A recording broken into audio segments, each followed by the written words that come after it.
Una sa lahat, biglang sinagasaan ng isang SUV ang gas pump sa gasolinahan sa Clark. Kaya agad sumiklab ang apoy. Wala dito. Ay, lumaki ang sunog at nabalot ng usok ang lugar. Ang driver, napag-alamang isang Korean national na nambangga rin sa isang sikyo sa lugar.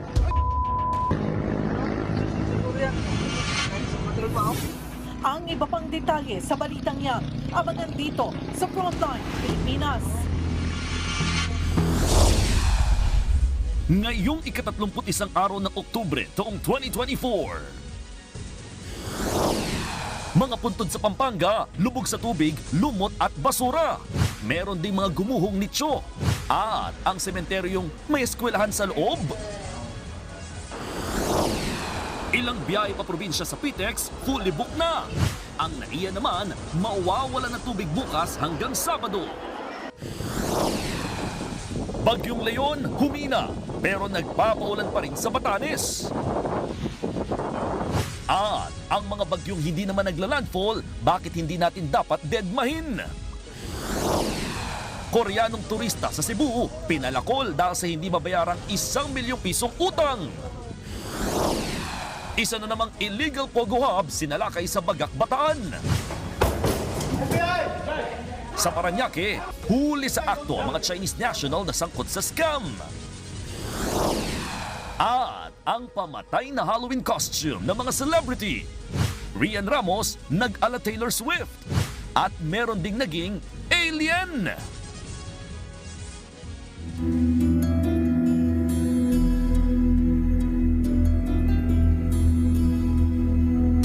Nagkakaubusan na ng tiket ng bus sa Paranaque Integrated Terminal Exchange o PTEX ngayong bispiras ng Undas. Sa NAIA naman kung saan marami na ring biyahero mawawalan pa ho ng tubig dyan bukas dahil sa water interruption ng Maynilad. Live mula sa PTEX, nasa frontline balitang yan, si Gerard de la Peña. Gerard, kumusta ang sitwasyon dyan? Jiggy, alam mo tulad niya ng inaasahan ay ramdam na ang pagdami ng mga pasahero sa mga terminal ng bus, sa airport at maging sa pantalan. Pero alam mo, hindi katulad ng mga nakaraang das ay hindi ganong karami ang mga bumiyahe dahil pa rin sa epekto ng mga bagyo. Fully book na ang ilang biyahe papunta sa iba't ibang probinsya sa Paranaque Integrated Terminal Exchange o PTEX ngayong bisperas ng Undas. Ayon sa pamunuan ng terminal, mabenta ang mga tiket papunta sa Bicol. Pero di gaya noong nakaraang taon, di hamak na mas kakaunti raw ang mga biyahero ngayong Undas. Kasunod yan ng pananalasa ng Bagyong Christine at banta ng Super Typhoon Leon. Siguro nagdadalawang isip yung mga kababayan natin, baka mas stranded sila. Sa kabila nito, meron pa rin namang mga desididong bumiyahe, gaya nila Nora, na uwing-uwi na raw pa Sorsogon dahil naiwan doon ang kanyang mga anak. Kasi kahapon nag-text ako rito sa opisina kung may biyahe na. Eh sabi meron na daw, kaya sabi ko sa asawa ko, uwi na siya kasi nag-aalala ko sa mga anak ko roon. Gaya naman kahapon, nag-ikot din ulit kanina si Transportation Secretary Jaime Bautista. Pinuntahan niya ang Manila Northport Terminal na balik normal na ang biyahe ng mga barko matapos ang bagyo. Pero gaya sa PTEX, kakaunti rin ang mga pasahero ngayon kumpara sa Undas noong nakaraang taon. Kabaliktaran yan sa sitwasyon sa NAIA. Posibleng nga raw umabot sa 150,000 ang mga pasahero ngayong araw. Ang problema, marami pa ring aberya. Ayon sa New NAIA Infrastructure Corporation, damay ang airport sa maintenance activity ng Maynilad. Kaya mawawala ng supply ng tubig ang Terminal 3 bukas hanggang Sabado. Tiyempo pa sa Undas. Maynilad will be there to support us. Yung water delivery tanks will be there. Yung fire trucks natin dito. Sa San Miguel, meron tayong San Miguel Infra. Marami rin silang mga water tanks. So, bukod sa tubig, malaking problema rin hanggang ngayon ang aircon at baggage handling system sa airport. Sa ngayon, nire-remedyohan daw muna nila ang mga problema. Jiggy, hindi man ganun karami yung bumabiyahe papuntang Bicol pero marami namang pasahero ang babiyahe papunta sa Central at Northern Luzon na according to the officials ng PTEX, ngayon pa lang nagpipick up. Itong pilang nakita nyo dito sa aking likuran ngayon, talagang inasahan na raw ito dahil half day lamang ang tanggapan ng pamahalaan ngayon. Kaya marami talagang makakabiyahe ngayon na pasahero papunta sa mga probinsya. Jiggy. Maraming salamat, Gerard de la Peña. Sinamantala ng marami nating kapatid ang half-day sa trabaho para makauwi sa kani-kanilang probinsya at doon mag-undas. Ramdam ang traffic sa EDSA, lalo sa bahagi ng mga terminal. Live mula sa EDSA Mandaluyong, nasa frontline ng balitang yan, si Mayan Los Baños. Mayan, anong oras pa nagsimula ang traffic jam? Cheryl, magandang gabi sa iyo. Bandang alas 6 hanggang alas 8 ngayong gabi, inaasahan ang mabigat na daloy ng trapiko dito sa EDSA at tama ka, particularly sa areas na malapit sa bus terminal. Sa aking kinatatayuan nga ngayon, dito sa may EDSA Mandaluyong, ang makikita ninyo sa likod ko, ako kanina pang alas 3 ng hapon, may build up at medyo tukod na yung mga sasakyan. Bagamat gumagalaw naman sila, medyo mabagal nga lang. Mabigat na ang traffic sa EDSA, lalo pang nadagdagan kasabay ng undas. Sa ating pag-iikot ngayong maghapon, may mga nakita na tayong build-up ng mga sasakyan, partikular sa Cubao malapit sa mga bus terminal at gayon din sa Pasay. Sa mga bus terminal, especially sa EDSA, dito sa may Baliwag Transit, dyan meron build-up dyan. Nagkakasabay-sabay yung dating ng bus, nagkakasabay-sabay yung dating ng pasaheros. Pero ito naman ay tolerable naman. Ayon sa MMDA, higit 420,000 na sasakyan ang dumadaan maghapon sa EDSA ngayong bisperas ng undas. Expected yan, madadagdagan dahil lahat ng government employee and even yung mga nasa mga private companies, after lunch yan ay magsisiuwi na. So in-expect natin magkakasabay-sabay ngayon hanggang mamayang gabi. Pinayagan na ring dumaan sa EDSA ang provincial buses. Pero hanggang Cubao Terminal lang yung mga mula norte, habang hanggang Pasay Terminal lang ang galing sa south. Wala na ring number coding ngayon at bukas. Pero tingin ng MMDA, di yan makakapagpabigat ng trapiko. Marami na raw kasing nagsiuwian sa mga probinsya nitong mga nakaraang araw. Nasa higit 1,200 MMDA personnel ang nakadeploy sa mga kalsada para umagapay sa mga biyahero. Nagsimula ang pagbigat ng traffic sa EDSA simula ngayong hapon dahil nag-half day na ang government at ilang private offices. Maging sa mga daan papuntang sementeryo, asahan din ang traffic. Ang traffic ngayon ay nandun sa mga kalsada, papuntang sementeryo. So at may mga deployment naman tayo dyan, assisting the local government units. At meron naman tayo mga ini-implement na traffic plan.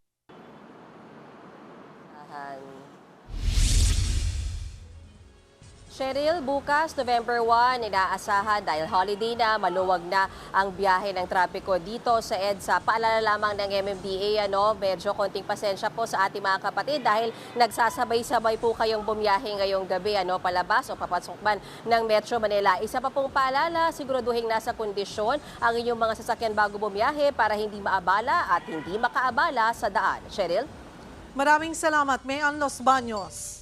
Nag-book na ng mas maagang biyahe ang ilang uwi ng probinsya sa mga bus terminal. Ang mga dumadaan naman sa expressway, diretsyong biyahe na pagkagaling sa trabaho para hindi maipit sa mabigat na trapiko. Nasa frontline ng balitang yan si Kari Cator.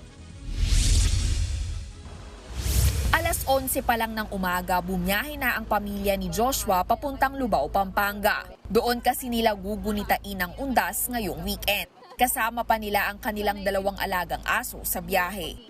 Talagang umuwi kami pagka undas. Inagahan namin kasi inaasahan na namin yung dagsa ng sasakyan. Ilan lamang sila sa mga maaga ng bumiyahe lalo't karaniwang bumibigat ang trapiko sa North Luzon Expressway tuwing mag-uundas. Kaninang tanghali lang may pagbagal na mula sa Balintawak Toll Plaza. Bukas, maging ganyan din po yung ating sitwasyon. As early as before 5 a.m. po siguro hanggang mga 2 p.m. At yun, meron din po kasing event na gaganapin dito sa Ciudad de Victoria sa may Philippine Arena. Sunod-sunod na rin ang dating ng mga pasahero sa ilang bus terminal sa Quezon City. Si Juvelyn, imbes na hapon ang biyahe pa Isabela, nag-rebook pa para mapaaga ang alis. Di bali na raw na may dagdag sa pasahe. Mas better na advance po para po hindi natin ma-select pag may ganyan may umuuwi. Iba naman ang sitwasyon sa terminal na ito na may mga sakay papuntang Bicol kung saan matumal na ang mga pasahero. Dahil sa pinsalang iniwan ng Bagyong Christine, hanggang 3 oras daw ang nadadagdag sa kada biyahe ng mga bus. Kabilang sa mga sasakay pa Bicol si Marco na 1 linggo na raw na delay. Matagal ako nakahanap makabook ng ticket. Kasi nga ilang days na din nag-cancel yung mga biyahe, tapos medyo mahal din yung eroplano. Halos 800 bus ang binigyan ng special permits bilang tugon sa dagsa ng mga pasahero ngayong undas. Nagbabalita mula sa Frontline, Caricator, News 5. Unti-unti na ang dumarami ang mga bumibisita sa Manila North Cemetery na isa sa pinakamalaking sementeryo sa Metro Manila. At live mula sa Manila North Cemetery, nasa frontline ng balitang yan, si Ria Fernandez. Ria, kumusta na ang sitwasyon dyan ngayon?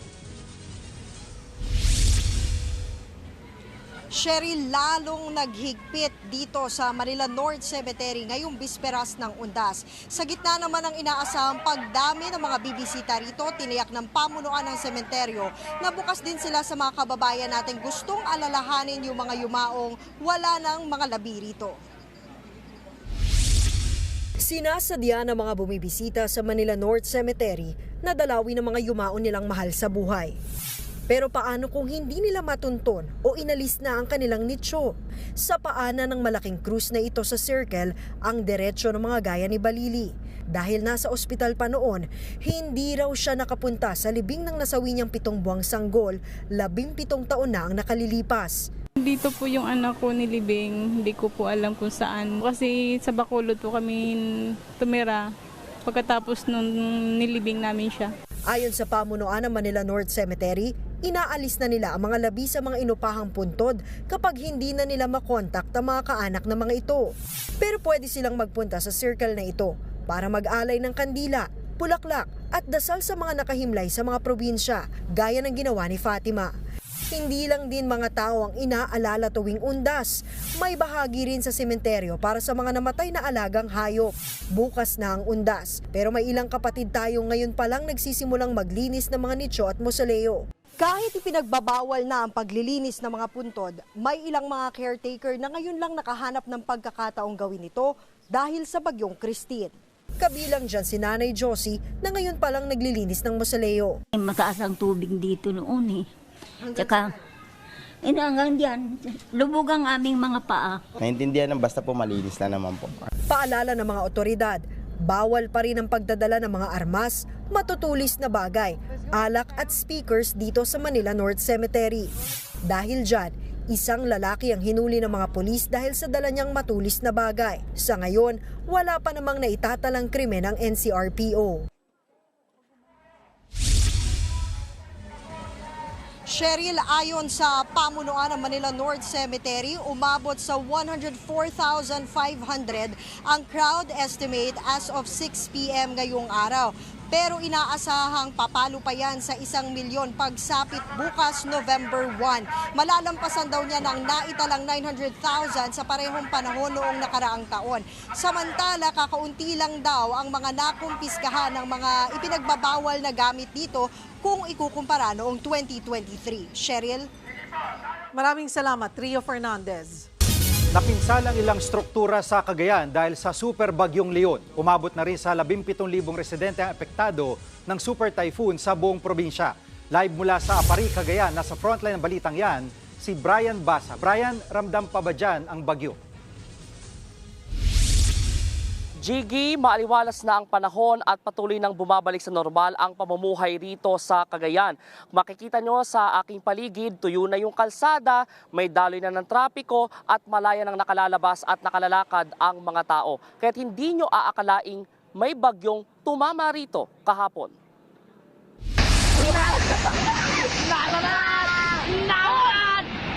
Sa sobrang lakas ng hampas ng alon sa baybayin ng Barangay Padaya sa Apari, Cagayan, bumigay ang cottage na ito at tuluyang tinangay ng tubig.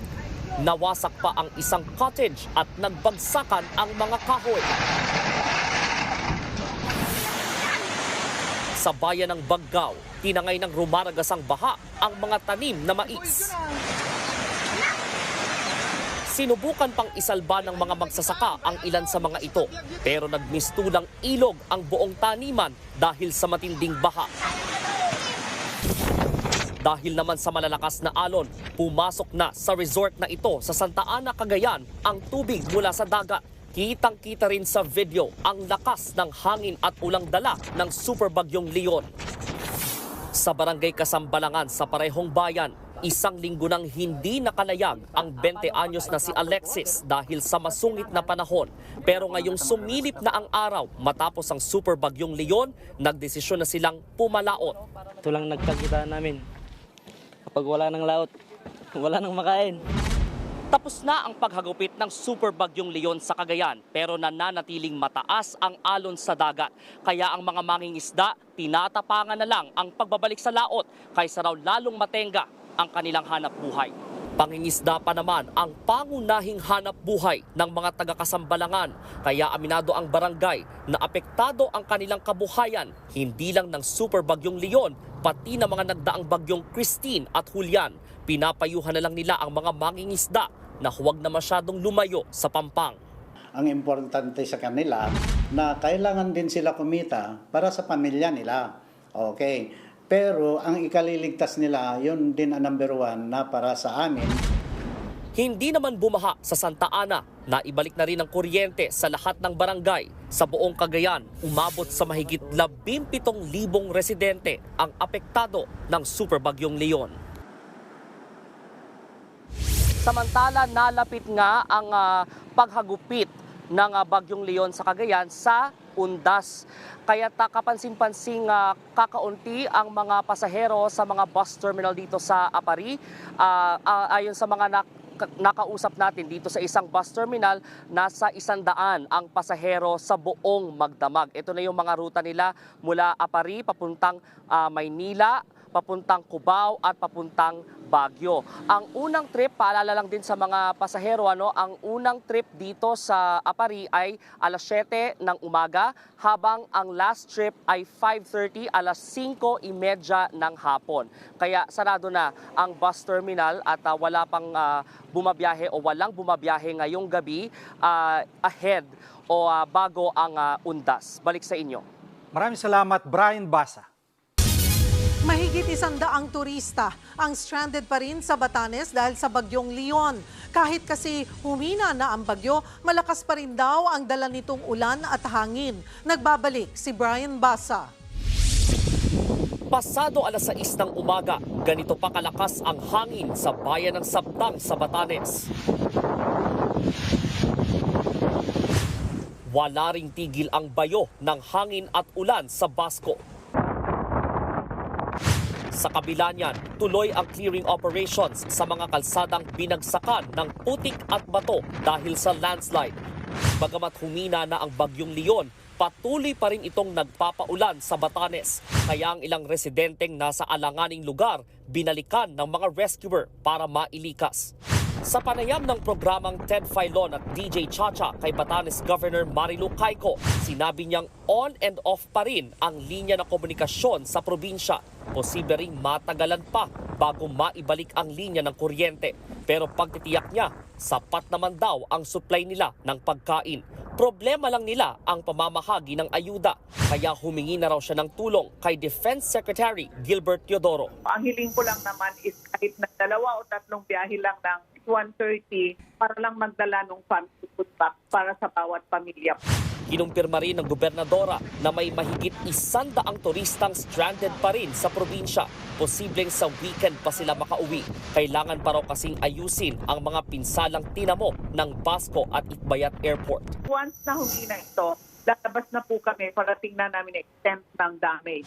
Nagpapalita mula sa Frontline, Brian Basa, News 5. Naglandfall na sa Taiwan ang bagyong Leon. Hulitong namatahan sa layong 320 kilometers hilagang kanluran ng Itbayat, Batanes. O nasa bahagi na po yan ng Chai County sa Taiwan. Bago tumama sa Taiwan, ibinaba na lang sa typhoon category ang dating Super Typhoon Leon. Kaya mula signal number 5, signal number 2 na lang ang Batanes. Nabawasan na rin ang mga lugar na nasa signal number 1. Tatawid ang bagyong Leon na may international name na Kongray sa Taiwan Strait. Mula rito ay dediretso yan sa East China Sea at saka tuloy ang lalabas ng Philippine Area of Responsibility ngayong gabi o bukas. Sa ibang balita, kalaboso ang 18 Chinese national sa Parañaque na sangkot daw sa pambubudol online. Pero ang big boss ng mga suspect, abay nagtangka pang suhulan ng NBI ng 5 milyong piso para palayain ang mga tauhan niya. Nasa frontline ng balitang yan, si Elaine Fulgencio.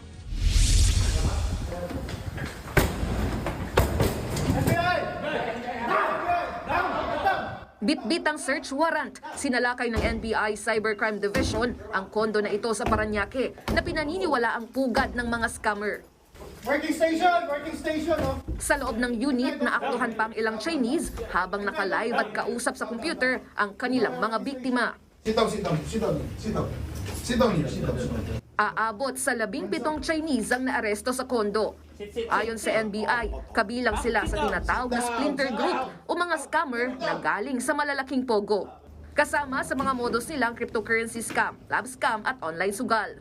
Paunti-unti nag-o-occupy sila ng condo units or residential units in subdivisions para maituloy pa rin nila yung kanilang illegal activities. Hindi naman natapos sa kondong operasyon ng NBI. Isa kasi sa mga inarestong nagpanggap na tatawag ng abogado para humingi ng tulong sa big boss umano nila. Dito na inalok ng pera ang mga taga-NBI para pakawala ng mga nahuling Chinese. Itong isang boss nag-offer po, they offered 5.1 million po. Pero dahil isa lang ang sasakyan nila, ang napag-usapan by batch po. So for 5 persons po, that would be 1.5 million po. Kaya nagkasa ng entrapment operation ng NBI sa parking area mismo ng opisina nila. Nang magkaabutan na, agad nilang dinampot ang Chinese na may bitbit na pera. Mahaharap sa paglabag sa Cybercrime Prevention Act at Anti-Financial Account and Scamming Act ang 17 nahuli sa kondo. Ang Chinese naman na nanuhol sa sampahan ng corruption of public officials at falsification of public document. Nakikipag-ugnayan na rin ng NBI sa Bureau of Immigration para matukoy kung lehitimo ang pananatili sa bansa ng mga nahuling Chinese. Nagbabalita mula sa frontline, Elaine Fulgencio, News 5. Showbiz, eto na nga! Mga kapatid, eto na nga ang mga maiinit na showbiz balita ngayong Thursday. Nagsampa ng reklamo ang singer-actress na si Rita Daniela laban sa aktor na si Archie Alimanya na umano'y nanghipo at pwersahan siyang hinalikan. Sa ulat ng PhilStar, nangyari ang insidente noong nakaraang buwan matapos ang isang party sa Quezon City. Sinasabing nakainom na si Archie nang kinulit niyang ihatid si Rita pauwi. Sa sasakyan, dito na umano hinawakan ni Archie ang balikat at leeg ng aktres. Papalabas na sana ng sasakyan si Rita nang pigilan siya ni Archie, saka umano'y humiling ng halik. Tumanggi si Rita at sinabi niyang kilala niya ang misis ni Archie. Pero hinalikan pa rin siya ng aktor kaya naman agad niya itong itinulak. Hinila pa raw ni Archie si Rita, saka niyakap at hinipuan. Dito na naiyak ang aktres, saka nagpumiglas hanggang makalabas ng sasakyan. Nagsorry sa text kinabukasan si Archie. Wala pa pong komento tungkol dito ang aktor. Eto pa nga, ibinahagi ng negosyanteng si Rachel Carrasco kung paano niyang nalampasan ang mga pinagdaanang pagsubok. Si Rachel ang inintriga noon sa hiwalayan ni na beauty queen Maggie Wilson at billionaire Victor Consunji. Naging sentro ng matinding bashing noon si Rachel. Kinailangan pa niyang sumailalim sa therapy at mag-time out muna sa social media. Nag-focus siya sa pagiging ina at negosyante. At ngayon nga, kabilang si Rachel sa mga awardee ng Women of Purpose and Power ng Rising Tiger sa Makati City. Supportive naman sa kanya ang partner ngayon na si Victor Consunji. Susunod, pag-araro ng Koreanong driver sa isang gasolinahan nagdulot ng sunog. Ilang bangkay sa Laguna nagkalat dahil sa mga gumuhong litso. Batang namatay sa landslide sa Batangas, nagmulto raw sa evacuation center. At Rian Ramos papasang kakambal ni Taylor Swift sa kanyang Halloween paandar. Abangan ang lahat ng yan sa pagbabalik ng Frontline Pilipinas.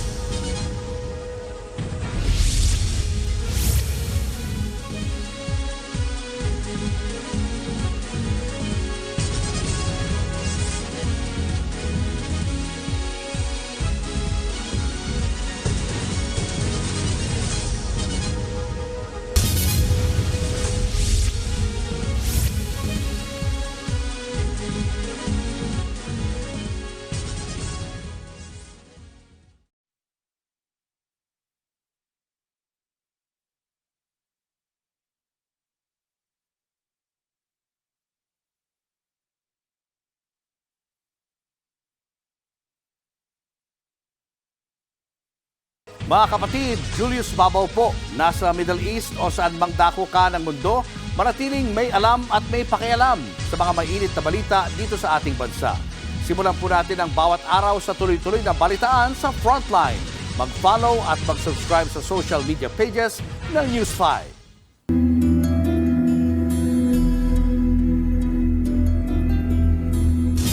Gumuho ang mga nicho kaya nagkalat ang mga bangkay sa isang sementeryo sa Calamba, Laguna. Nasa Frontline balitang yan si Gary De Leon.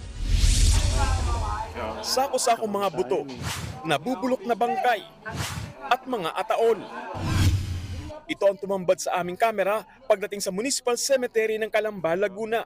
Gumuho kasi ang mga nitso sa kasagsagan ng pananalasa ng Bagyong Christine.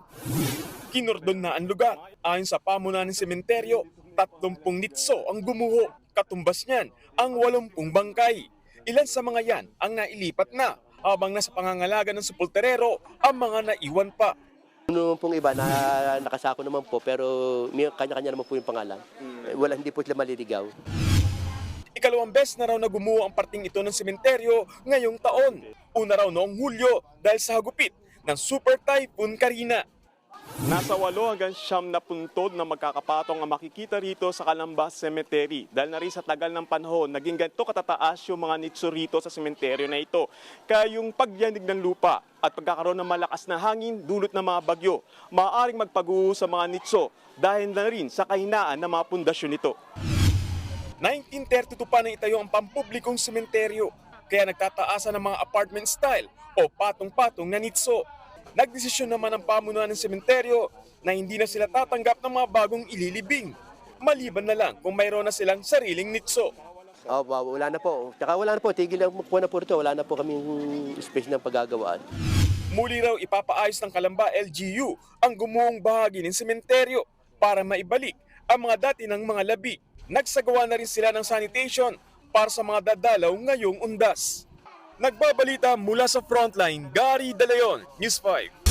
Sa mga bibiyahe ngayong gabi pa South, silipin natin ang sitwasyon sa South Luzon Expressway at live mula sa SLEX Command Center na sa Frontline ng balitang yan, si Gary De Leon. Gary, kumusta ang sitwasyon dyan ngayong rush hour at long weekend?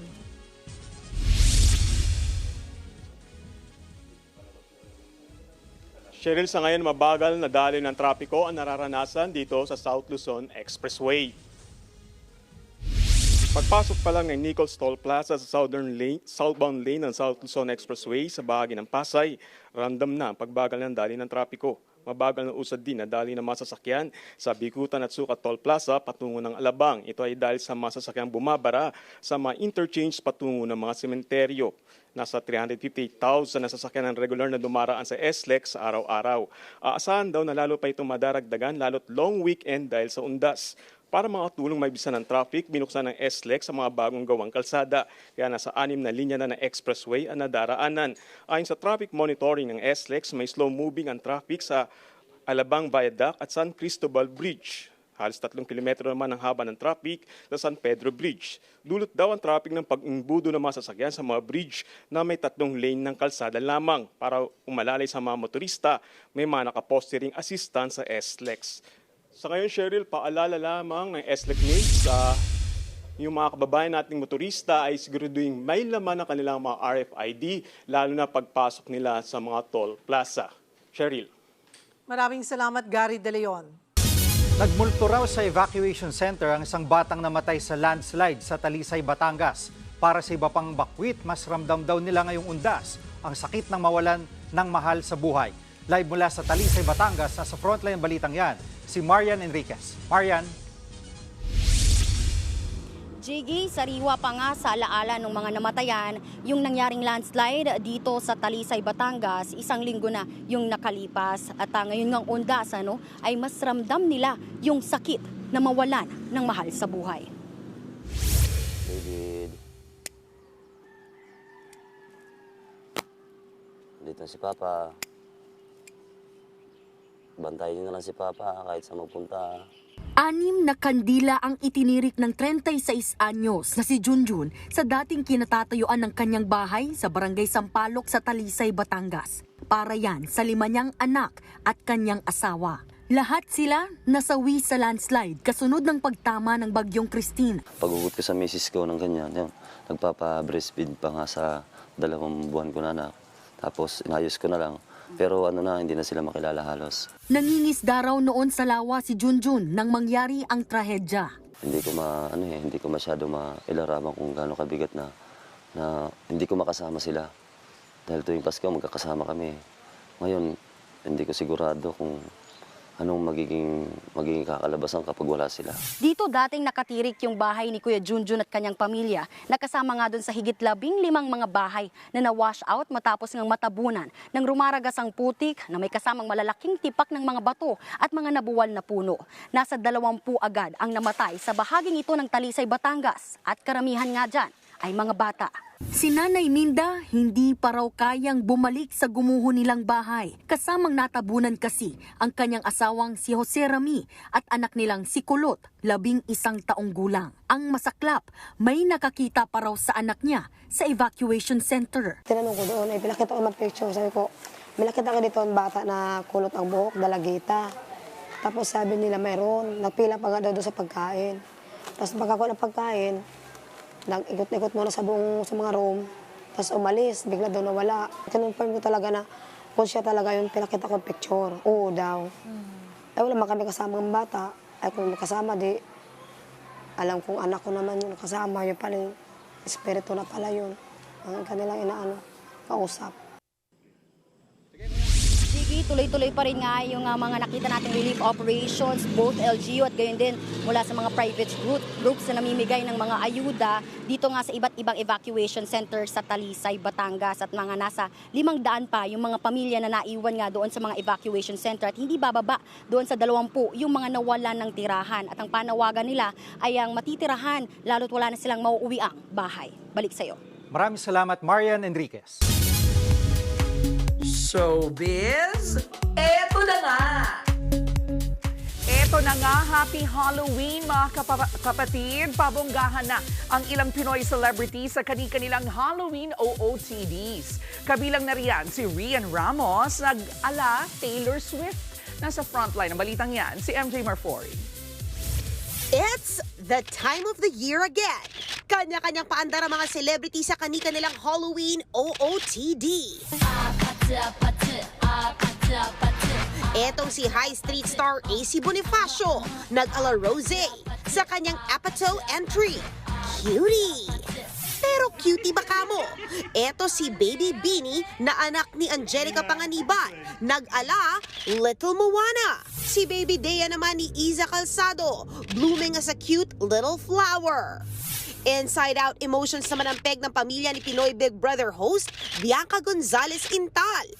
Ganyan din ang paandar ng pamilya ni Pinoy internet superstar na si Bretman Rock. Kompleto ang casting na kahit nga ang baby bump ng kanyang kapatid na si Princess, naging si Envy. Channeling her inner Barbie/Beyonce naman ang ating Miss You 2023 Top 10 finalist na si Michelle D. Back! That's the Pinay D-Yonsei.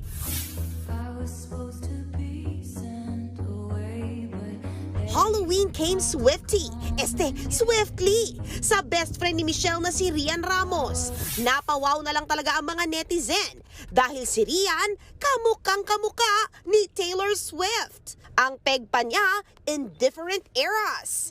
Power! Nagbabalita mula sa Frontline, MJ Marfori, News 5. Susunod, pag-araro ng Koreanong driver sa isang gasolinahan nagdulot ng sunog. Mga nicho sa Legazpi City tumagilid at nagkabutas-butas dahil sa bagyong Christine. At sa Bulacan at Pampanga naman, maraming sementeryo ang lubog pa rin sa baha. Yan na di pa sa pagbabalik ng Frontline Pilipinas.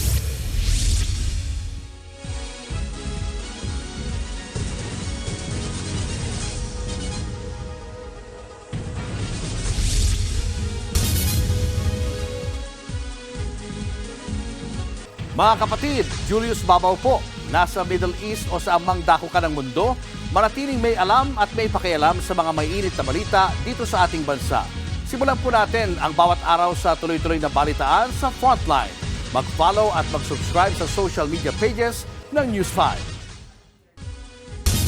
Nasunog ang malaking bahagi ng isang gasolinahan sa Clark, Pampanga matapos mag-amok ang isang dayuhang driver. Binangga ng driver ang isang CQ at ang gas pump ng gasolinahan. Nasa frontline ng balitang yan, si Ian Suyu. Sa pool sa cellphone video na ito, napilit pinapahinto ng mga security guard ang sasakyang yan sa Clark, Pampanga. Pero imbis na huminto, dumire-diretso pa ito. Sa kanya binangga ang isang CQ na sakay ng motor. Nagpaikot-ikot ang sasakyan hanggang sa makalusot. Hinabol ito ng mga otoridad hanggang sa maabutan sa isang gasolinahan. Pero hindi pa rin tumigil ang sasakyan at binangga pa ang gas pump. Nagliyab ang gas pump kaya't nasunog ang malaking bahagi ng gasolinahan. Ayon sa pamunuan ng Clark Development Corporation o CDC, nagsimula ang habulan nang mapansin nila ang kaduda-dudang pagpark ng sasakyan malapit sa isang fire station. Nang lapitan, nakita nilang walang saplot ang driver ng sasakyan. Nung nakita ng driver na may lumalapit sa kanya at nakita siyang hubot-hubad, umalis siya. He slowly drove away from the fire station. Maswerte namang naagapan kaagad ang sunog. Inaresto ang driver na napag-alamang isang Korean national na nagtatrabaho rin sa Clark. Dinala siya sa ospital at nagpapagaling dahil sa mga paso sa katawan. Iniimbestigahan na kung nakainom ba ang driver. Mas maigi ng scientific yung ating evidence, so we requested that a drug test and alcohol test be conducted on the suspect. Nasa maayos na kondisyon naman ang nabanggang CQ. Plano ng CDC na maghain ng reklamong frustrated homicide at reckless imprudence resulting in damage to property laban sa Koreanong suspect.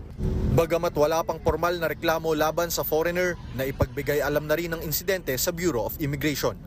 Nagbabalita mula sa Frontline, Ian Suyu, News 5. Malaking problema sa mga Bicolano, mga binagyong sementeryo, halos tumagilid at magkabutas-butas na kasi ang ilang puntod.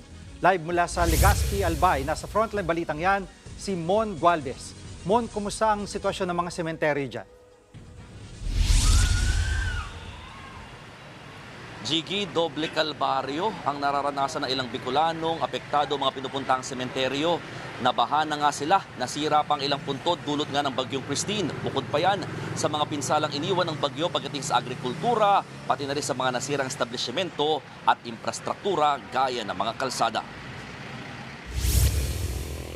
Mga nitsyong tumagilid at nagkabutas-butas, pati mga musuleyo na umangat.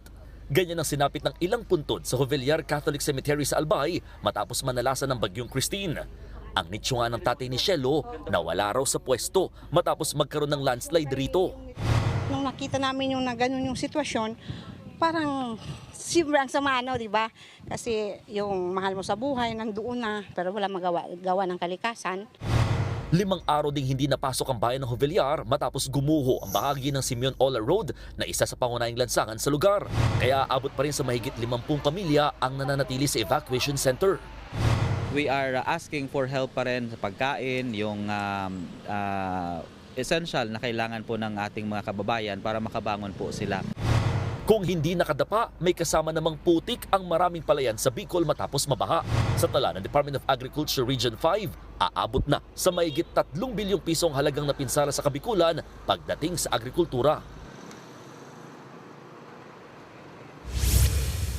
Jiggy, bagamat minsan-minsan ay umuulan pa rin dito sa malaking bahagi ng Bicol Region, halos buong araw namang nanatiling maaliwalas kahit papano ang panahon. Sa kabila niya, nagdeklara na ang probinsya ng Sorsogon ng State of Calamity matapos umakyat sa halos 1 bilyong piso ang pinsalang natamo ng kanilang probinsya pagdating sa agrikultura at mga nasirang infrastruktura.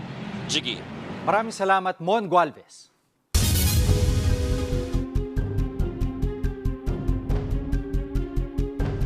Kamakailan, nag-viral ang panawagan ng isang direktor na huwag na raw ibalita ang bawat isang bagyong pumasok sa PAR o yung Philippine Area of Responsibility. Ang dahilan, nakakagulo lamang daw ito. Ang sabi ni Jason Laksamana, akala kasi na marami, pag sinabing pasok na ang bagyo sa PAR, tatama na ito sa Pilipinas. Ang resulta raw ay panik at gulo. Maaring pananakot lamang daw ito para mag-boost ng engagement. Pero hindi nga babalita ang pagpasok ng isang bagyo sa PAR. Ang Philippine Area of Responsibility ay ang area na inassign sa Pilipinas ng World Meteorological Organization ng UN para bantayan at i-monitor para po sa buong mundo. Yan ang toka ng Pag-asa at lahat ng pumapasok dyan na weather feature kailangan tutukan at i-broadcast ng Pag-asa. Kapansin-pansin na pasok sa Philippine Air of Responsibility ang ilang bansa gaya po ng Palau, bahagi ng Sabah, Malaysia, bahagi ng Japan, bahagi ng Spratly at malaking bahagi ng Taiwan. Ang tanong, tuwing may pumasok na bagyo sa PAR, kailangan na ba nating i-broadcast yan bilang balita? Ito po, hindi man mahalaga yan para sa ilang Pilipino, mahalaga naman yan para sa iba. Mga seamen, mga mangingisda, mga pangapalaot, mga nasa coastal communities, at lalo na sa mga LGU na kailangan maghanda kung may papalapit na bagyo. Yan po kasi ay alerto. Pero higit sa lahat, kailangan tandaan na hindi kailangan sumampa ng bagyo sa lupa para po ito magdulot ng pinsala. Yan ang dahilan kung bakit hindi lamang mga bagyong magla-landfall ang dapat ibalita. May mga bagyong sobrang lawak. Binabaha na tayo kahit malayo pa siya. Halimbawa po ang bagyong Christine. Inanod na ang Bicol kahit malayo pa siya sa lupa. Pero may katwiran din si Direk. Ang ulat panahon ay hindi lamang para sa mga eksperto, kundi para sa taong bayan. Minsan kasi may trabahong tamad. Uulitin lang lahat ng sinabi ng Pag-asa na walang anumang paliwanag. Trough, low pressure area, intertropical convergence zones, pati ang storm surge na pumatay ng ilang libo noong Yolanda. Wala naman talaga silang halaga sa ordinaryong tao kung walang paliwanag at tamang konteksto. At yan marahil ang hamon sa ating lahat, maging media o ang publiko, na bigyang linaw ang mga bagay na komplikado, bigyang halaga ang mga bagay na importante.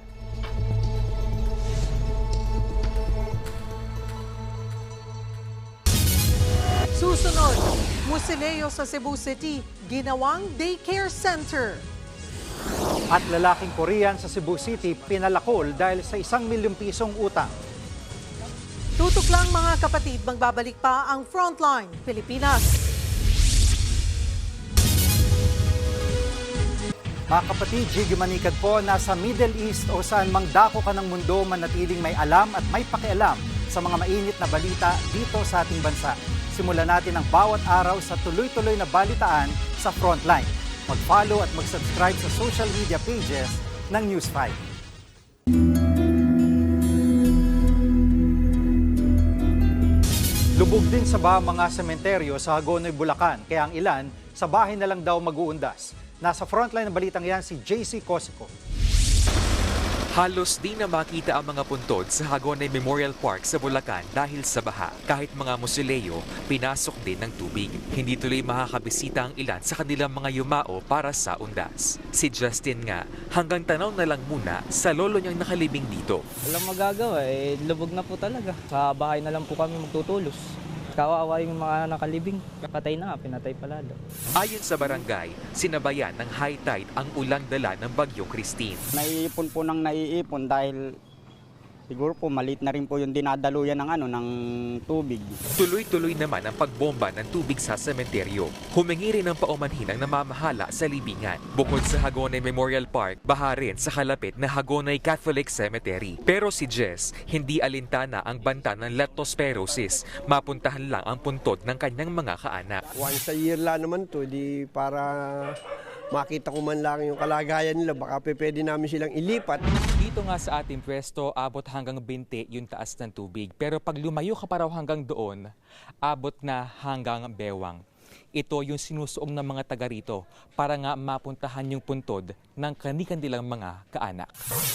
Halos wala ring bumibisita sa Hagonoy Municipal Cemetery na nilulumot na. May mga buhay na isda pa kaming nakita. Paabutan ng habagat, high tide, tapos huhupa, lalalim, katulad niyan, hindi na natutuyo yung tubig sa loob. Kaya ang kaanak ng ilang mga nakalibing dito, inilipat na sa ibang sementeryo ang kanilang mga namayapa.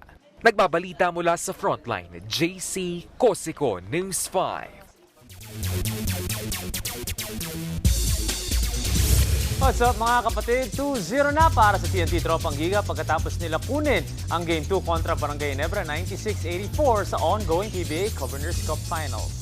Buhat mode na naman si Ronde Hollis Jefferson nagtagpakawala ng 12 points sa crucial fourth quarter at natapos ng may total 37 points and 13 rebounds. 1 point lang ang diferensya ng parehong koponan papasok ng fourth quarter, pero biglang uminit ang TNT galing sa labas para kunin ang momentum.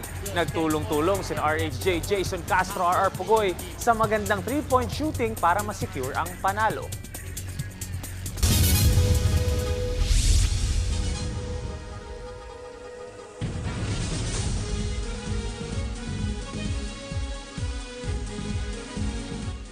Mga kapatid, Jig Manikad po, nasa Middle East o saan mang dako ka ng mundo, manatiling may alam at may pakialam sa mga mainit na balita dito sa ating bansa.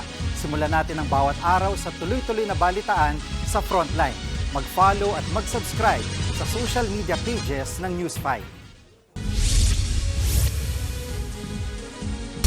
Nagsisilbing classroom ng mga bata ang isang musileo sa loob ng sementeryo sa Cebu City. Ang problema, nanganganib daw yang i-demolish. Nasa frontline ng balitang yan, si John Aroa. Ito ang Cebu Chinese Cemetery, tahanan ng mga namatay. At eskwelahan ng mga bata. Come inside. Here. Isang musoleo ang nagsisilbi nilang classroom. Nitso ang lamesa. Ayon sa gurong si Mary Jane Oy, 13 taon na ang daycare center sa sementeryo. Hindi raw hadlang ang lugar sa pag-aaral ng mga bata. It's a great honor kay despite sa environment nga ingon ani, so they are nang nakaton gani sila, especially their values. Isang non-government organization mula Germany ang bumuo ng daycare. Pinili nilang itayo ito sa sementeryo para mas malapit sa mga batang nakatira sa loob at paligid ng Cebu Chinese Cemetery. Katuwang ang DSWD, barangay at lokal na pamahalaan. Sa ngayon, 41 bata ang pumapasok sa daycare. Walang binabayarang tuition dito at may pa-feeding program pa. Para sa mga magulang, importanteng nag-aaral ang kanilang mga anak. Kahit pa sa sementeryo ang nagsisilbi nilang paaralan. Ang problema, nanganganib na mawala ang daycare center. Matapos ang school year na ito, i-demolish na raw ang sementeryo. Plano raw kasi na may-ari na gawin itong heritage park. Umaasa si Teacher Mary Jane at mga magulang hindi sila paaalisin para mas marami pang bata ang mabuhayan ng loob na mag-aral. Nagbabalita mula sa Frontline, John Arua, News 5. Isa na namang lihim na pogo hub bumanong sinalakay ng mga otoridad sa Bagak, Bataan. Kaugnay ng balitang yan, makakausap natin sa linya ng telepono si Camille Samonte. Camille, kumusta ang sitwasyon dyan sa Bagak? Ziggy, sa bisa nga ng search warrant, pinalakay ng PNP, CIDG, PAOK at AFP ang compound ng Central 1 Bataan sa bayan ng Bakak na nag-ooperate bilang Business Process Outsourcing Company o BPO. Pero natuklasan ng PAOK na isa pala itong Pogo Hub na pagmamay-ari ng isang Malaysian national at iba pang foreigners. Ayon sa PAOK, nakatanggap sila ng sumbong mula sa ilang foreign national na hindi sila pinapayagang umanong makalabas ng compound. May ilang Pinoy na empleyado rin ang nagsumbong na may scamming activities na ginagawa ang kumpanya. Ayon sa HR manager ng One Central, nasa 1,500 yung kanilang mga empleyado rito na karamihan ay mga Pilipino. Meron din silang mga foreign worker. Sabi naman ng isang Pinoy na empleyado na nakausap natin, BPO raw ang trabaho nila rito at walang kinalaman sa Pogo. Hindi raw nila inasahan na i-raid sila dahil maayos naman umano ang trato sa kanila. Pero sabi nga ng PAOK, posibleng may paglabag pa rin sa trafficking in persons ang kumpanya at pag-aaralan din nila kung may immigration violation itong mga foreign workers na nagtatrabaho rito. Nakarehistro ang kumpanya sa Authority of Freeport Area of Bataan o AFA. Pero dahil nga nag-ooperate ito bilang Pogo, sabi ng PAOK, hindi sila, kailangan pa rin nila ng permit sa pag-core. Nitong Hunyo lang in-inspection na ito ni Bataan Governor Joet Garcia at wala raw silang nakitang irregularidad dito. Gigi, sa ngayon, aaralin pa raw ng OCAT CIDG kung ano yung mga findings nung nagsagawa ng inspection nga itong si Bataan Governor Garcia. Ngayon, kasalukuyan nagsasagawa ng briefing ang PAOK at CIDG at dinidiscuss nga nila kung ano yung mga nakita dito nga sa mga palapag, yung sa mga room na mga ginamit ng mga computer. After nitong briefing, i-account na lahat ng mga empleyado at yung mga foreign workers naman dadalhin sa PAOK facility dyan sa Pasay City. Yan muna ang latest update dito. Balik sa inyo. Maraming salamat, Camille Samonte. Pinalakol ang isang Koreanong naniningil ng 1 milyong pisong utang sa Cebu City. Nasa frontline ng balitang yan, si John Arawa. Duguan ng Koreanong si Park Jong-yul ng sakluluhan ng mga residente sa Barangay Tisa, Cebu City. Pasado 3:00 kahapon nang bumaba ng itim na van ang lalaking humingi ng tulong. Dahil sa kaawa-awang sinapit na lalaki, agad siyang tinulungan ng mga nasa lugar. Kami tulungan namin. Miyak na kasi siya, tapos nag-text siya. Naawa kami kasi dinulungan namin kaagad para siyang nasyakata sa nangyari. Base sa investigasyon ng Labangon Police, naningil ng utang ang biktima sa kapwa niya Korean. Aabot sa 1 million pesos ang utang ni alias Henry sa biktima. Pero pagdating sa hotel kung saan dapat sila magkikita, hindi si alias Henry kundi 2 pang Koreano ang sumalubong sa biktima. Niyaya raw ng mga suspect ang biktima na sumama sa kanila sakay ng isang van. Pero matapos ang 1 oras, nagtalo ang biktima at mga suspect dahil wala pa rin daw ang hinihingi niyang bayad. Dito na bumunot ang palakol ang suspect na si Lee Ji-wan at tinaga ang biktima. Pinababa nila ang biktima sa may barangay Tisa bago humarurot palayo. Nakikipag-ugnayan na ang Labangon Police sa South Korean Consulate para sa investigasyon. Nagbabalita mula sa frontline, Jan Arua, News 5. Ninakawan ng isang Lotto outlet at katabing water vending machine sa Mandaue City, Cebu ang mga salarin 8 kabataan. Nagbabalik si Jan Arua. Nakatambay sa harap ng Lotto outlet ang mga minor de edad na ito sa Barangay Sentro, Mandaue City, Cebu, maghahating gabi noong Martes. Maya-maya, kinakalikot na nila ang isang automatic tubig machine sa tabi ng Lotto outlet. Kinukuha na pala nila ang pera sa loob ng machine. Nang makuha na ang pera sa machine, parang walang nangyari at tuloy ulit sila sa pagtambay. Hindi pa nakontento ang grupo, sunod nilang pinunteriya ang Lotto outlet. May kabataang nasa gilid at meron ding nasa harap ng establishmento na naghahanap ng pwedeng makuha. Pero hindi nila inasahan ang susunod na nangyari. Nabulaga sila nang biglang lumabas ang babaeng may-ari pala ng Lotto outlet. Kita ko na yung ATM machine ko, yung tubigan ko, slanting na siya. Okay, so I knew there and then there was something wrong. When I opened the gate, may 3 bata na nakaupo dun sa motorcycle namin sa labas. Tapos biglang lumabas sa door ng Lotto, 2 bata din. Nagsitakbuhan na sila. Nang silipin ng may-ari ang loob ng Lotto outlet, mga gulong-gulong gamit ang tumambad. Wala naman daw na walang pera, pero nasira naman daw ang coin slot ng kanyang automatic tubig machine at nakuha ang mga baryang 100 piso ang halaga. Kagabi, nahuli ng mga pulis ang 3 sa 8 kabataang sangkot sa nakawan. Nasa edad 13 hanggang 14 na taong gulang sila. Ayon sa biktima, talamak ang nakawan sa lugar na sangkot din ang mga kabataan. Umaasa sila na matugunan ito ng lokal na pamahalaan at mapaigting ang curfew hours sa lugar. Nagbabalita mula sa frontline, Jan Arua, News 5. Matapos ang halos 1 taon, sumuko ang isa sa mga suspect sa pagpugot sa isang security guard sa Balintawak. 3 pang kasabwat ng suspect ang pinaghahanap. Nasa frontline ng balitang yan, si Hannibal Talete. Binasahan ng kanyang karapatan ang lalaking ito matapos sumuko sa Quezon City Police nitong Lunes. Isa siya sa mga suspect sa pagpugot sa security guard sa isang car dealer store sa Balintawak, Quezon City noong nakaraang Pasko. Isinilbi sa kanya ang warrant of arrest para sa kasong robbery with homicide at paglabag sa New Anti-Carnapping Act. Naman natin na nagtago siya sa kanyang home province sa bandang Bicol province po. Hindi lang natin makumpirma kung saan yung exact na address niya po doon sa Bicol. Kaya medyo nahirapan din po tayo dyan. Umabot po tayo ng halos 10 buwan na po ngayon, exactly. Base sa investigasyon noon ng QCPD, pagnanakaw ang motibo sa krimen. Lalo pat may nawawalang pera sa establishmento. 3 pang kasabwat ng suspect ang patuloy na hinahanap. Napag-alamang may isa pang warrant of arrest sa Bacolod ang sumukong suspect para sa kasong qualified theft.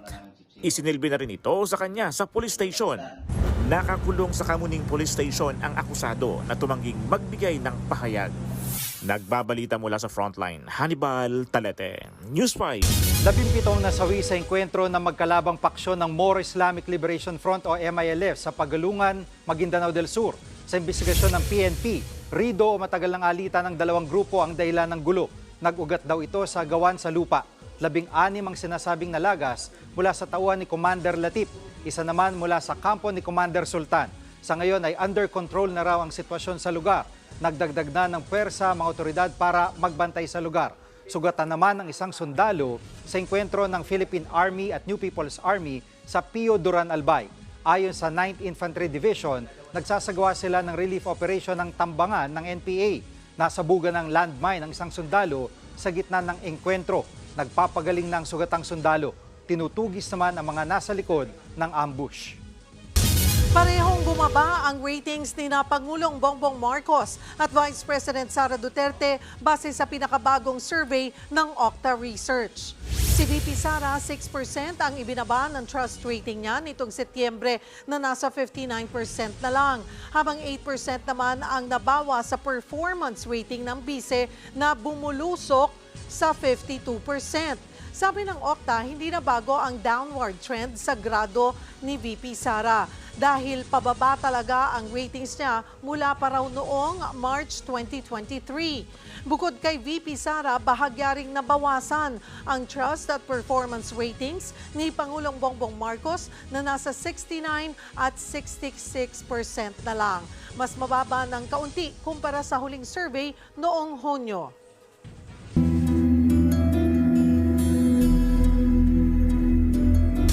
Lahat tayo gustong mabigyan ng maayos na himlaya ng mga yumaong kamag-anak, pero paano na lang kung ang napaglagakan mong sementeryo kahit walang ulan ay lubog sa baha at nilulumot na, gaya ng 6 na sementeryo sa Masantol, Pampanga. Nasa frontline ng balitang yan, si Jess De Los Santos.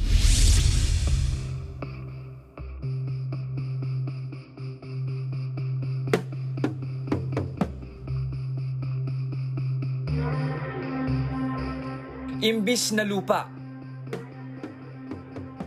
lumot, tubig at basura ang nilalakaran ng mga dumadalaw sa 6 na sementeryo sa Masantol, Pampanga.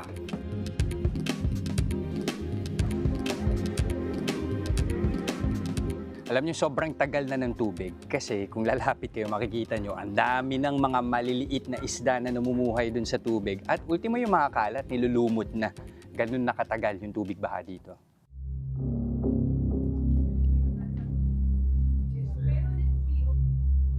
Dahil palaging baha, ang mga bisita ang kailangan mag-adjust kung gusto nilang madalaw ang mahal nila sa buhay.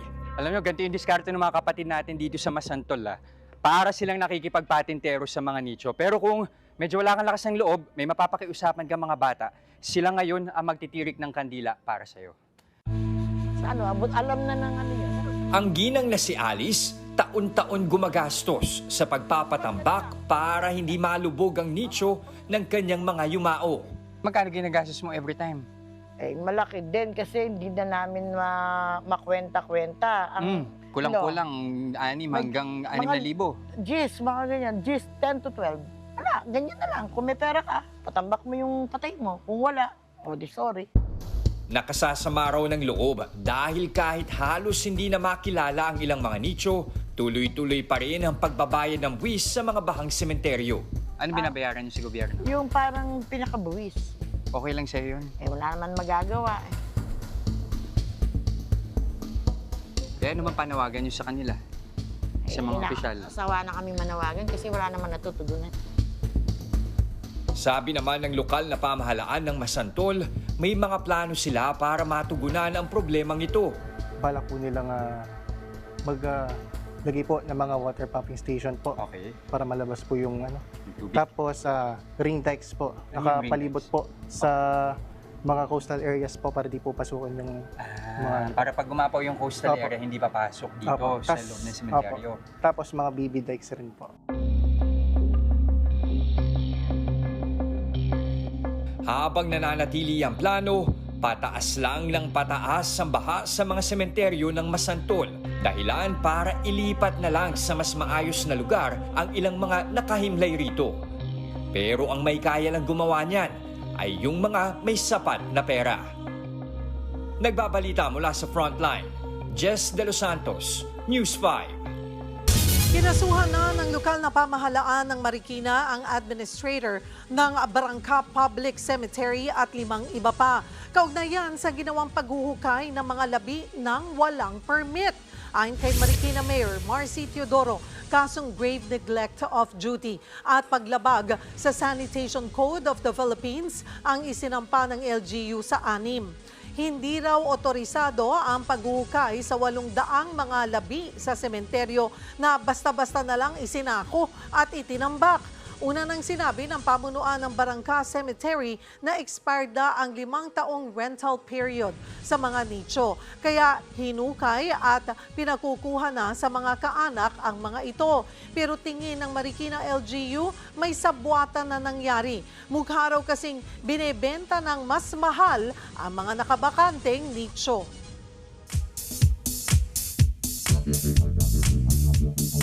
Mga kapatid, ngayon pong mag-uundas, madali mong mahanap ang libingan ng iyong yumao dahil sa mga lapida.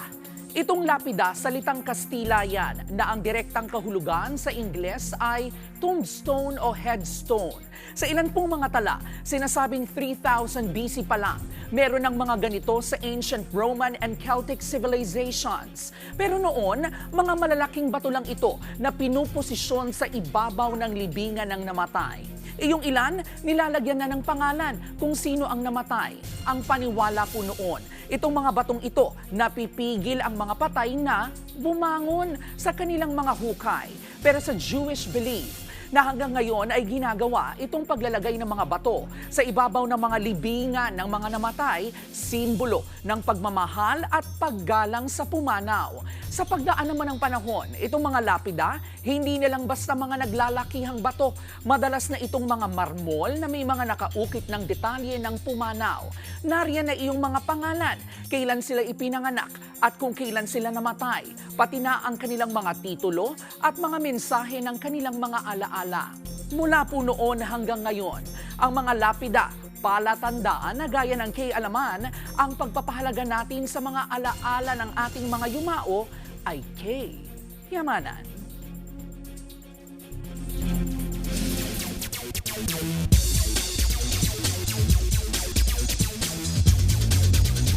Mga kapatid, dominante na naman ang UP Fighting Maroons kontra Ateneo Blue Eagles at sinweep ang season series ng Battle of Katipunan. Palapit ng palapit lalo ang Fighting Maroons sa twice-to-beat advantage sa Final Four at umakyat ng standing nila sa 9-1. Nanguna para sa kanila si Francis Lopez na nagtala ng 20 points habang may solid double-double naman si QMB with 11 points and 10 rebounds. Mainit ang labas ng UP galing halftime at nagpakula ng 15-0 run sa simula ng third quarter. Hindi na nakasabay ang Ateneo dito at lumamang na ang UP ng 30 sa huling minuto ng laro. Sa isang laro na putol na ng Adamson Soaring Falcons sa kanilang 5-game losing streak at tinalo ang UE Red Warriors 45-37. Akyat sa 4-7 ang Adamson this season habang pinigilan nila makakuha ng Red Warriors ang semifinals berth. Inasahan pareho si AJ Franzman at Matt Erolon sa opensa na parehong nagtala ng 14 points. Sa ibang sports news, twice-to-beat advantage na sa parating na 2024 Shakey Super League Collegiate Preseason Championship ang NU Lady Bulldogs. Nakuha nila to dahil sa kanilang panalo kontra UE in straight sets. Maganda ang mga laro ni na reigning MVP Alyssa Solomon, Bella Belen at Evangeline Alinsug na pare-parehong nakascore in double figures. Magsisimula ang quarterfinals mga kapatid sa linggo. At more volleyball news, babiyahe ang PVL sa iba't ibang lugar sa bansa para sa parating na conference. Magkakaroon ng hampasan sa labas ng Metro Manila tulad ng Candon, Ilocos Sur, Cebu, Pasig at Iloilo. Ito ang magiging pinakamahabang conference ng PVL at tatagal ito ng mahigit 6 na buwan. Nag-adjust ang liga para tumugma sa FIVB International schedule para sa national team. Unang magtatapat sa November 9 ang Akari Chargers at Galleries Tower High Risers. At yan ang mga pandiin ng sports news today. It's your sports feed to Mikey Reyes. Peace and love. Susunod, babae at alagang aso sa Valencia, Spain, nasagip sa rumaragasang baha. Dating US President Donald Trump may buwelta sa kampo ni Vice President Kamala Harris. At Hollywood stars hindi nagpauli sa kanilang Halloween paandar. Tuloy-tuloy pa ang makabuluhang balitaan sa pagbabalik ng Frontline Pilipinas.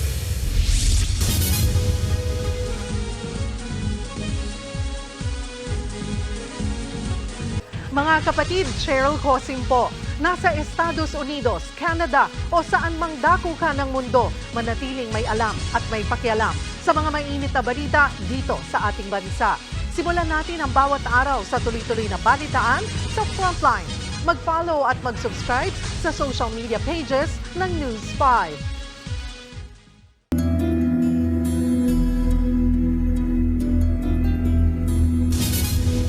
Embalsamador na, TikToker pa ang isang lalaking viral online. Ibinahagi niya sa News 5 ang kanyang horror story sa punerarya. Nasa frontline ng balitang yan, si Jess De Los Santos. Killer questions. Paano ba hinihiga sa kabaong ang bangkay ng isang kuba? Mag-a-adhere yung kutsyon doon sa likod. Totoo bang malamig ang bangkay? Nag-a-adhere siya sa temperature sa room kung nasan siya. Bakit nga ba may bulak sa ilong ang patay? Hindi natin may iwasan na lumalabas talaga yung blood sa bibig at saka sa ilong. Ito pa, merong unboxing ng kabaong. Considered the heaviest casket. Ganyan ang mga pamatay na video content ng embalsamador na TikToker na si Paulo Velasquez. Nakilala ko siya rito sa Guagua, Pampanga. Hello, welcome to our embalming establishment. 8 years old pa lang si Paulo, tambay na siya ng punerarya. Family business kasi nila yan sa loob na ng 60 years o mahigit kalahating siglo. At ngayon, ito na rin ang trabaho ni Paulo pati ng kanyang mga kapatid. It's something that I find is actually weird pero mas peaceful sa akin magtrabaho sa funeral home kaysa sa iba. Sa ilang taong pagtatrabaho ni Paulo kasama ang mga patay, kung minsan nabubuhay raw bigla ang kanyang diwa dahil sa mga nagpaparamdam. Pero kami as outsiders, minsan ang inisip naming takot o hamon, parang hindi kaya puno ng kababalagan yung pagtatrabaho dito. Yeah. There was a time when I was inside, hindi lang siya, walang electric fan. Yung gamit ko, biglang may bilipad. Tapos pupulutin ko talaga. Nalagay ko doon. Tapos yung mga gamit ko gumagalaw there. Meron akong CR sa loob ng office. And pag nag-flash siya mag-isa, Higit sa mga nakakikilabot na karanasan, may mga mahalagang aral din daw na itinuturo ang pagiging isang embalsamador. May paalala rin si Paulo ngayong undas. That number 1, life is short and you're not guaranteed tomorrow. So tulad niyan, dadalawin natin ngayon November 1 yung mga mahalaga sa buhay. It's a good way to reflect. No, how do I want to be remembered? Nagbabalita mula sa Frontline, Jess De Los Santos, News 5.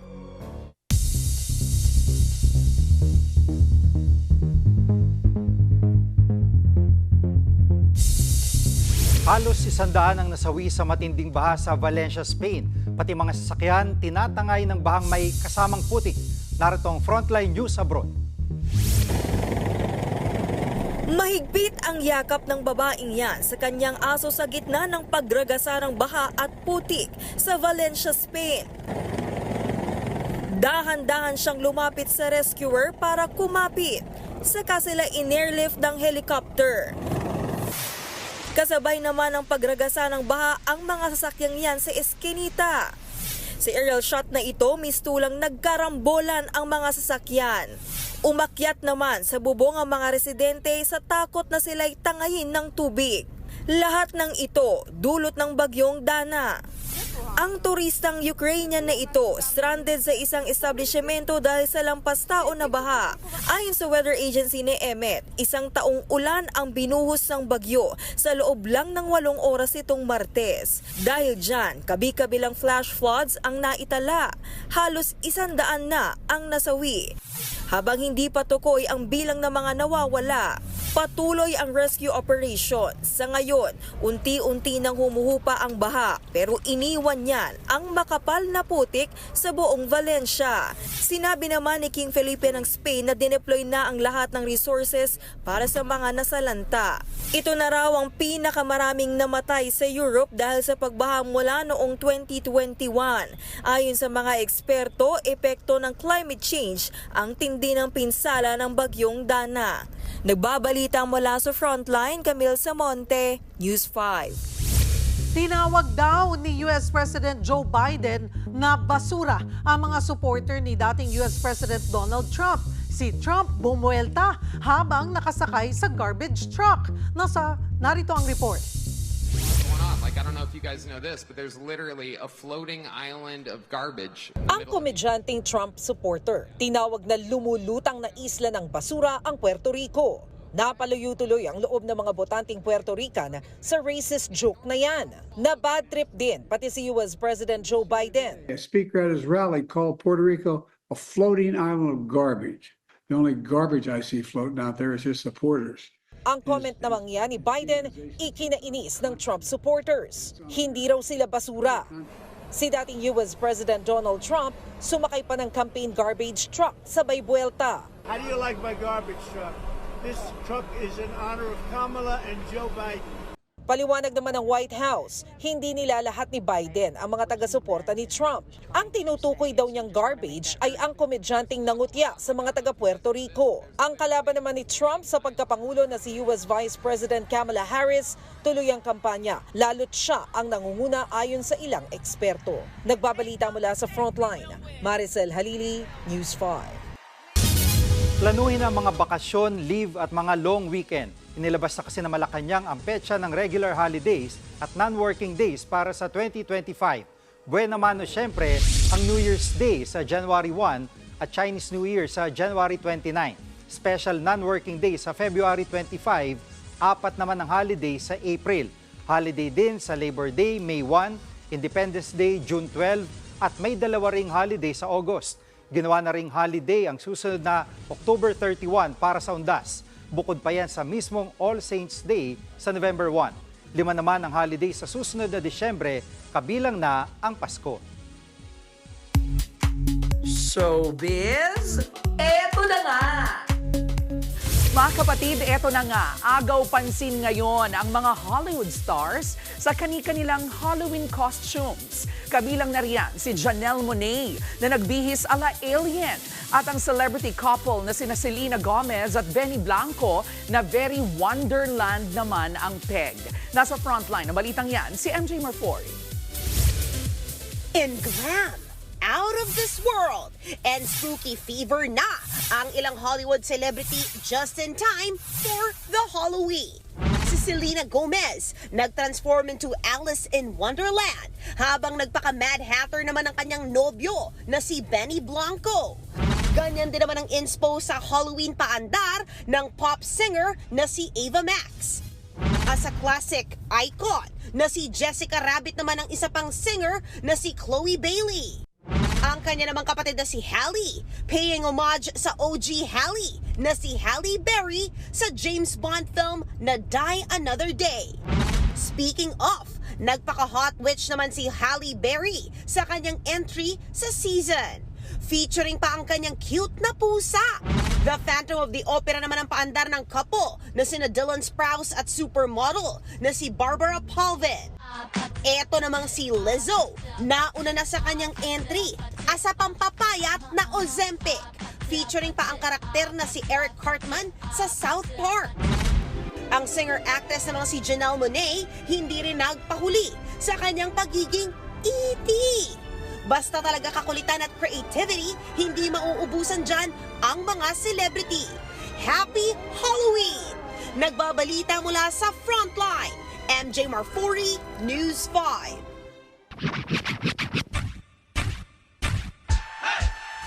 Halloween kulitan naman tayo sa ilan pang mga hanep na online pampa-GV ng ilan nating kapatid. Kabilang na riyan yung nauusong Labubu at yung isa pang downgrade na version. Pasadahan natin yan sa Kwento Sang Minuto. Doon Doon tayo maglaro sa may basketball court na may corner lot. Sa susunod na bumaha, sabihin lang na bagyo ka lang, plastic kami. Sa susunod na malasing tong kambing na ito, sa tiyan ilalagay ha, hindi sa ulo. May bahay ako nakita, nagpapapansin, nakaset na pang Halloween. Kapag Halloween, pati pagdumi mo, gusto mong i-postpone. Kasi baka mamaya, biglang may maghugas sa'yo. Kahit sa dagat ka dumaan, huhulihin ka namin. Mga taga-LTO kami. Grabe, nasiraan ako kanina. Iba talaga, mga superheroes ang mayuda.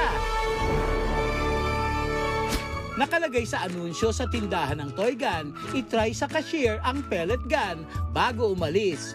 Alam na dis, bakit bihira ang tumatagal na cashier dito? Mga labubo, ganito pala kamamahal. Mula 18K hanggang 91K ang presyo. Pero teka, parang maling labubo atang nabili ko. Nagbabalita mula sa frontline. Ay, paano naman ako mag-aalmusal kung galit yung tinapay? Mark Logan, News 5. May ganun kang labubo, Kuya Mikey? 91,000. Ay, no comment. Si Mama Ibig Cora, sabihin- madami daw. si Mama Cora. Kasi may mga labubo na malalaki talaga. Oo, pwede na kami. Pinamis mo yan, diba? Sinabi niya yon. Kahit ano. O mga kapatid, 55 days na lang. Pasko na! At yan po mga balita at impormasyong dapat niyong malaman sa araw na ito. Mga balita para sa may alam at may pakialam. Kami ang inyong mga kasangga sa Frontline Pilipinas.